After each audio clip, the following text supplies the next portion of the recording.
As you heard in our earlier Farm Bill discussion with Brad Lubin, dairy producers will likely be against the wall again after a Farm Bill extension expires at the end of September. Robert Tigner said when we talked Thursday that dairy policy is always controversial, and that came to the front during the latest discussions. We started our conversation with Robert by asking about the state of the dairy industry as producers continue to face high input prices. Well, it hasn't changed much since last summer, at least with respect to costs. The budgets that I put together for the Iowa and Nebraska dairy model indicates it's pretty much the same for their financial status. It has been improving somewhat recently, but unfortunately, milk prices have also weakened a little bit. There is an expectation in some of the people in the market, in the dairy market, that prices are going to remain fairly stable for where they are right now. And so that would lead us to think that declining feed prices and stable milk prices will probably add some income to dairy farmers. There's some relief on the horizon, so to speak. Yeah, it looks like there is some relief on the horizon right now. But one of the things that is happening is that the last couple of months, the May and June milk production report indicated that milk production across the reporting dairy states is a bit higher. Last month, last June, I should say, is the most recent report. It was up 1.6%, and the May report was indicated up a little bit higher than the preliminary result as well. So we may be seeing some more milk production, and that could drive prices a little bit weaker if it continues. Describe the overall number of cows in the United States for dairy, and if you're seeing an increase in slaughter, or if you have seen an increase in slaughter from last summer, really.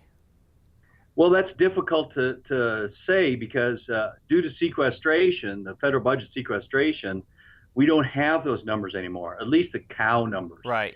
And so we are trying to guesstimate as best I can from the slaughter index, the slaughter numbers, dairy slaughter numbers, that we may have a few more cows in the dairy herd than we think we have. But that's just a guesstimate. We won't know until at least the October report, more likely the November milk production report, what is going to happen with dairy cow numbers. That's an important number for the dairy industry, the dairy markets to know, and we don't have it. The Restaurant Performance Index is a measure that livestock producers could use to kind of gauge what the consumer confidence or consumer spending is like in the restaurant industry. As it relates to dairy, what can it show you?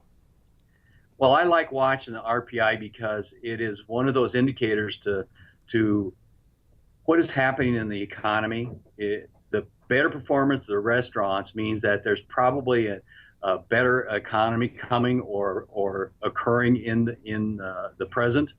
And 70% of Italian-style cheeses is typically used in those restaurants and institutional settings. That indicates to me, if that index is going up, and which it has been recently, that there's a bit stronger economy. That should indicate a little bit better dairy sales in the U.S. economy. And overall, to close out, as a whole, do you think that consumer consumption of dairy is going to strengthen? Well, it probably will, but unfortunately, fluid milk consumption is not. It has been declining for several years. Year to date, it's down about 2.1%. Fortunately, we really do have a very strong export of dairy products right now. That those exports account for almost a little over 16% of the total milk produced in the United States. We've had poor exports by Australia, New Zealand, and the EU, in part because they don't have as much milk production as they would have a year ago, or because they have had drought as well. And so we're filling some of those export niches that they are unable to fill. We've got some weaker currencies, and that is helping us as well.